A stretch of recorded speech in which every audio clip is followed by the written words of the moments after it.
A warm welcome to all my dear friends and students. A very good morning, good afternoon, good evening to all of you, and this is the DADM, which is Data Analysis and Decision Making 1 course under NPTEL MOOC. And as you know, this total course duration is 30 hours, which is for 60 lectures, 12 weeks, and each lecture, as you know, is for half an hour, and we are in the last but one week, which is the 11th week, and this is the 54th lecture. And each week, as you know, there are 5 lectures, each being for half an hour, and after each week you have one assignment. So, I am sure you are being able to get a lot of help by answering these assignments and getting the things clear. I know before I start off the class, I know that there is a huge amount of coverage in this lecture, in this course, starting from univariate statistics to different type of distribution, expected values, then different type of discrete and continuous distribution, what we mean by PDF, PMF, then the CDF concept, the QQ plots. Then we went into different examples of the distribution, what are the parameters, then sampling distribution, what we mean by a sample, different type concepts of how we take a sample. Then we went into the unique 3 other distributions coming from our normal case, which was basically the chi-square, f and t distribution, and how they can be utilized to find out the interval estimation problem, hypothesis test problem. Then we went into the concept of multivariate statistics, covered the concepts of multinomial distribution, then multi-normal distribution, wizard distribution. Then we consider the extreme value distribution, consider the different type of Emily's methods. Before that, obviously, we consider the Emily's and the GMM methods conceptually in the univariate case also. Then we went into different concept of utility theory, decision sciences, loss functions. Then we consider the factor analysis, principal component analysis, and then now here we are in the multiple linear regression. In the multiple linear regression, if you remember, we have sets of x1 to xp independent random variables, each of n number of readings. Using this, we are trying to predict or forecast for y, which is the dependent variable, and obviously under the ordinary square method, we saw the formula could be derived by taking the sum of the squares of the errors, differentiating, partially differentiating with respect to the beta 1, beta 2 till beta p, putting them to 0 and finding it out. Now, under so you have already seen what is the estimate for beta under the ordinary square. And if we consider the Linux loss, which is the linear exponential loss function, if we consider the best estimate for beta, which is given by beta tilde is given, this whole portion which I am basically highlighting now is basically beta hat as per the ordinary square, which means, and so this is actually beta hat p cross 1, and this is true under ordinary square method. But when we have the Linux loss, you have to basically take a nuisance parameters with a minus sign. So, obviously, this minus sign may not remain the minus sign depending on the value of a. If a is negative, so it becomes positive, if a is positive, this continues to be remain as negative. So, you overemphasize, underemphasize the beta hat value in order to basically calculate beta tilde value, such that overestimation and underestimation are given due importance as per the Linux loss, which can be used, which can be incorporated in the Linux loss function by the values of a, if you remember the parameter. So, so this was a being positive, and in case a is negative,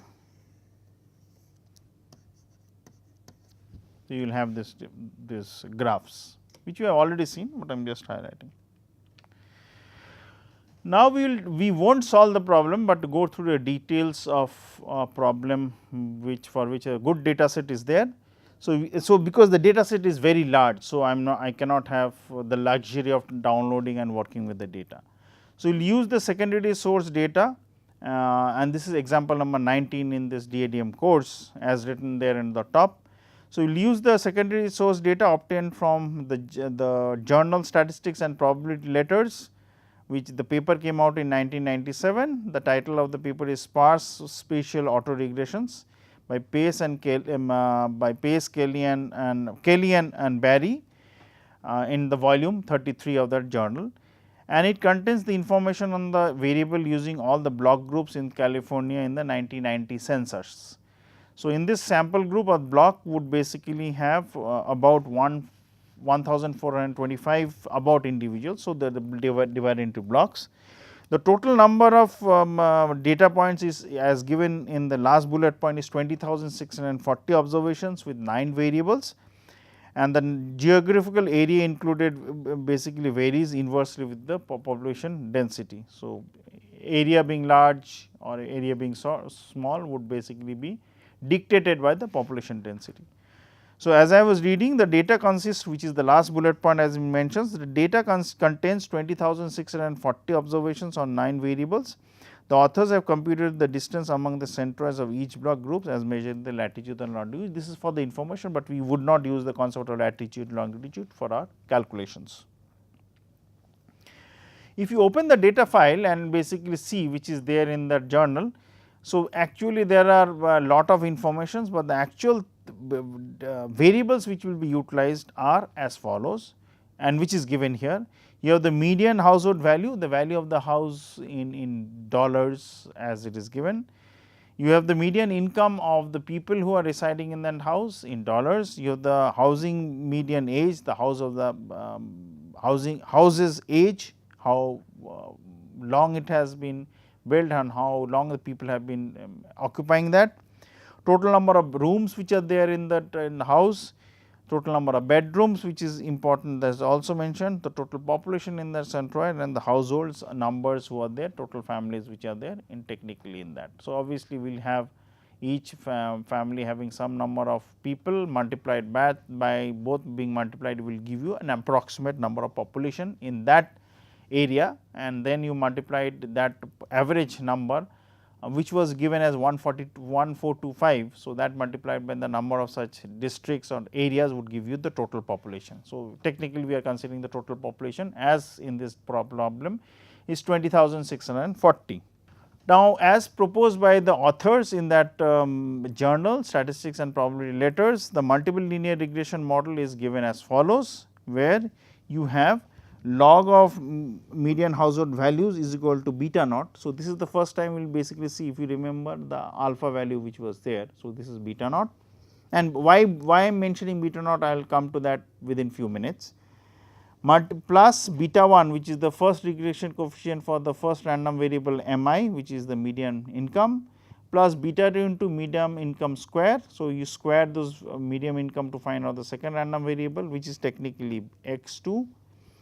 Then x 3 is median income cube, and that regression coefficient is beta 3. Then x 4 is basically log of median age, and the regression coefficient is beta 4. The next random variable is log of total room by population, and the regression coefficient is beta 5. The next random variable is log of bedroom by population, and the regression coefficient is beta 6. The next I am just reading out. So, if you notice the slide, you will understand it. The next random variable, which is population by a household, log of that, and the regression coefficient is beta 7. And the last the regression this random variable is log of household, and the regression coefficient is beta 8 plus the error term. So, what actually this model implies are these. So, this is technically x 1. I am writing over the corresponding random variables. This is x 2, this is x 3, this is x 4, this is x 5, this is x 6, this is x 7, this is x 8. And correspondingly, actually if you remember the beta vector which we are denoting in our model, actually that is, I write it down, beta naught, beta 1, beta 2, beta 3, beta 4, beta 5, beta 6. I am running out of space. So, let me I'll switch over to beta 7 and beta 8. So, this is a vector of 9 cross 1, because including beta naught you have 9 regression coefficients. Now, these betas are not known to me. So, if they are not known to me, what we do? We will basically use the same policy. I am again repeating it, please bear with me. You find out the errors, square these errors, sum them up, differentiate with respect to, partially differentiate with respect to beta naught, put it to 0. But then partially differentiate again separately with beta 1, put it to 0. Do it for all the betas, find out these betas, and those beta hats will be utilized. And the error terms, if you know actual, so if you take the actual data set, the error term would basically be starting for the whole data set, it will be basically starting from epsilon 1 to epsilon 20,640 data points. Similarly, y, okay, I missed it, y which is here. So, I should use a different color, that will be much better for all of us to understand.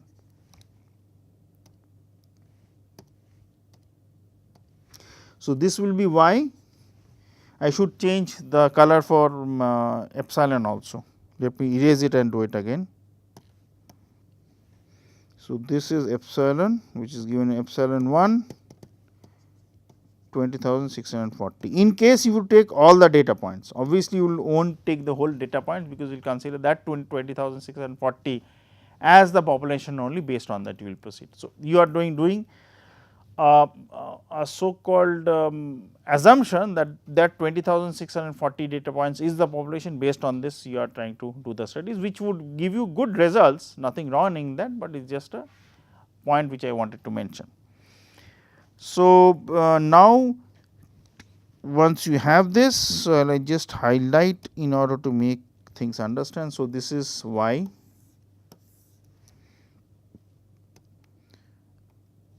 These are the x's,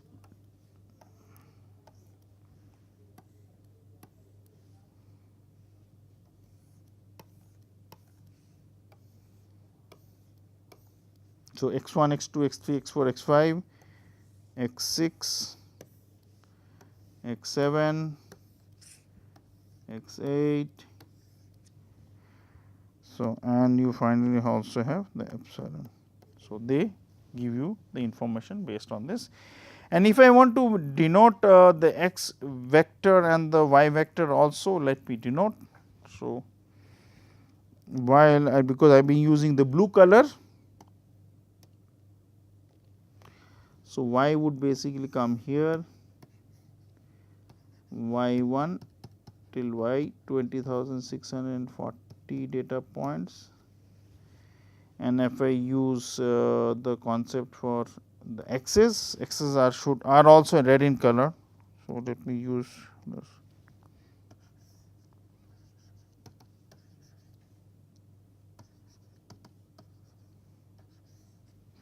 So, this is size is basically, as I am denoting, it is 20,640 cross 9. So, these values will be 1 1. So, this is 20,640 comma 1, this is 1 p, p means 9, and this value is 20,640 cross 9. So, this is the overall matrix which you have, and based on that when you find out this values of beta tilde and beta hat, beta tilde being for the Linux loss, beta hat being for the case of the ordinary least square. So, you can check up any book to find it out, the concept remains the same. So, based on that if you do the calculations, here are the values. Now, the solution for the multiple linear regression model as being used for the ordinary least square would be these values. So, beta naught is 11.49, I will only read till the second place as a decimal, 11.49, beta 2 is minus 0.02, basically 6 is being converted. So, I will take the 2 places of decimal and then normalized. Beta 1 is basically 0.48, beta 3 is equal to 0.00. So, if you consider the 4 places of decimal, it becomes minus 0.0002. Beta 4 is 0.16, beta 5 is minus 0.86, beta 6 equal to plus 0.80, beta 7 is minus 0.41 and beta 8 is 0 plus 0.05. Now, the issue is that what do we next? So, we have to find, we have found out these values. So, I have written, remember one thing, I have not put a hat value here. So, the hat value which actually I have not put them here. Reason is that I am considering these are the population. If you remember, I did mention it few minutes back. So, these are the populations, based on that we will try to basically compare the hat values which we calculate. So, technically I should remove these hats. Now, let us discuss the problem how you solve it. Let us take the values. So, taking a set of sample points, what do you consider by the sample points? So, let me make the blank slides and explain. Now, what it says is taking the set of sample points from the data, say n in a number, and the estimated values we want to find out for beta naught to beta 8. So, what do we do? So, let me use the black color. So, consider this is the equation, and this is of size 20,640. So, this is y. I am not going to write the dimension because it will become too cluttered. This is x, this is beta, and this is epsilon. Okay. Now, what do we do? I will use the red color first. So, what we do is that we take a small sample size here, which is of size n. Similarly, you will have a size n for x also. So, y will take a size n cross 1, x will take basically n cross p, p remains same because that is 9, because 0, 1, 2, 3, 4, 5, 6, 7, 8. Beta will consider again p cross 1, and epsilon will consider, which is basically n cross 1. So, from that you use the formulas, which is basically beta, this is bold, I am not able to denote the bold, but this is bold, this is the beta hat. We get beta naught hat till beta 1 hat for some n. Using that, we basically find out the nth plus 1 value. So, y nth plus 1 value, which is already there, which is the next value. You will find out the estimated value using nth plus 1 value, because that what you will do is that you multiply these betas with the x nth plus 1 values. So, x nth plus values, they would basically be such values correspond. So, this should be p, I am not writing n 9. So, it is p, and based on that the nth plus 1 value from the matrix x, we calculate the error. So, this is the error which is for the nth plus 1. Similarly, you find out the error for nth plus 2, nth plus 3, and so on and so forth. Now, if we add up the errors, what is actually should be? If you remember, we had mentioned that the expected value of the errors is 0 and the variance is basically fixed as 1 or sigma square or whatever it is. So, the error terms technically would look like this. So, this is the graph, and the errors, if I use the green color, the errors would be like this. So, the expected value would be 0, and the variance would basically be fixed, considering is not dependent on time. This value of the variance is would be equal to sigma square or 1 depending on the problems which you have. So, here you are basically measuring the error and this is the reading number. So, you can find it accordingly. So, let me go back again. So, I am sorry I will be flip flopping going forward and backward for the slides, please bear with me. Now, for this we use the formulas as given, which we have already discussed many times. This is the formula. So, this T is the transpose. So, we and hence say for example, for n is equal to 100, you do many of the calculations. So, what you do is that whole data set, you have different type of sets of 100. So, the first 100 you find out beta hats, the next 100 you find out the beta hats, next 100 you find out the beta hats. You continue doing it, may say for example, take 30 number of times, 40 number of times, 50 number of times, find out the averages of these averages, because for the first 100 you will basically have one set of betas, then the second 100 you will again have a second set of betas, find out the averages of all the beta knots from these 30 such subsamples you have taken. Again find out the average for all the beta ones for these 30 subsamples you have. Once you find out, keep repeating it, in the long run the averages of this average should actually be the values of the beta 1, beta 2, beta 3 or beta naught which you have found out using the 20,640 points.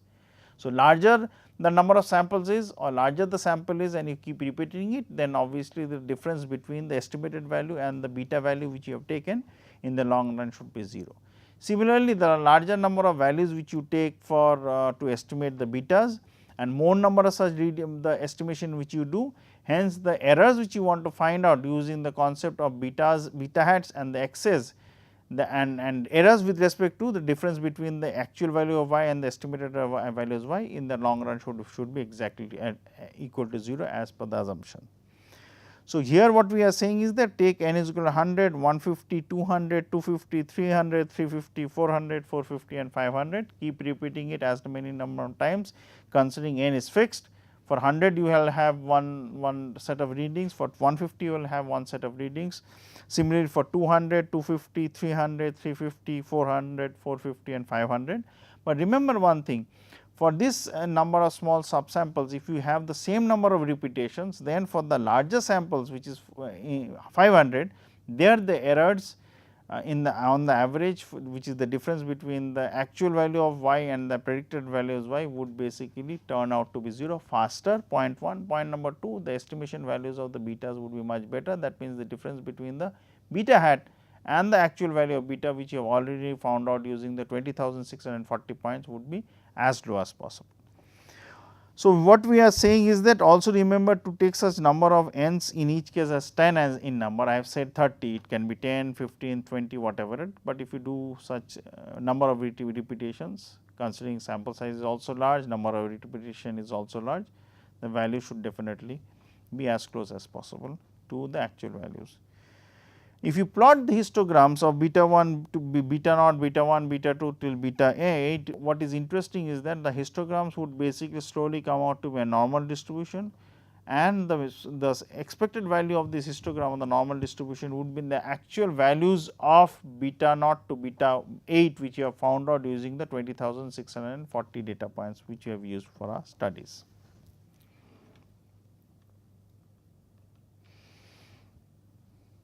So, this what, so if you take second n,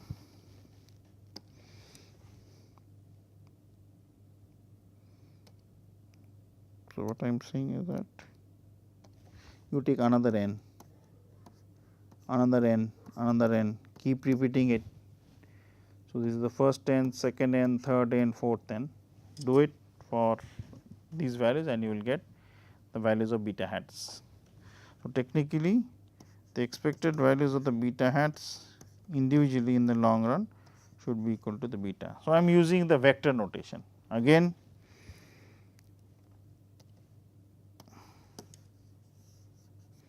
If you delete, now why I am saying I am delete, I am going to come to that later.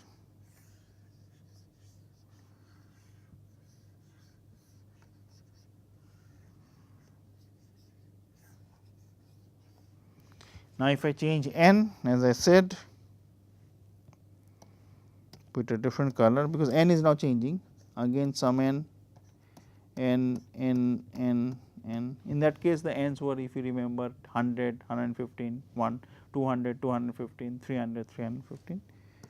So, these are the number of repeat ratios. So, consider them as n 1. So, they are being repeated. So, again you will find out y would be a size n 1 cross 1, x would be a size of n 1 cross p, p is 9, beta will be a size of p cross 1, epsilon will be a size of n 1 cross 1, sorry. Again you find out beta hats. So, this beta hat is bold, where I am hovering the pen. So, which will mean the expected values of beta hats will be equal to beta. Again these are bold, and if you keep repeating it for different n's, you will find out. So, technically, as it will mean, let me use the black color now, as n tends to increase and as if you do more repetitions, then the asymptoticity, that the rate at which beta will converge to its actual value of beta, which was found out from 20,640 data points, would be much faster, and the errors would be much better. Errors much better in the sense that the difference of the errors would be basically be very small, and expected value of the errors would be 0 as fast as possible. So, the errors I mean is the difference between y and y hat, based on which you find out. So, using this beta naught to beta 8, we find out the errors, plot them, and if you plot them, you are certain to get the errors tending towards 0 as fast as possible. And this can be used in a very simple, it will take time, but only spend about 1 hour and spend in using the Excel sheet for a good regression model, and whatever I repeated would definitely come out to be true for all the calculations. Now, the question is that you may be asking, would these answer results be also true for the case when we use the Linux loss? Yes, with some modifications and considering beta tilde, you can also prove the same for the Linux loss and any other loss function estimates which you have. With this, I will close this last but one lecture in the 11th week, which is the 54th one, and in 55th we will do something to the Linux loss estimation problems and continue further discussion about that. Have a nice day and thank you very much.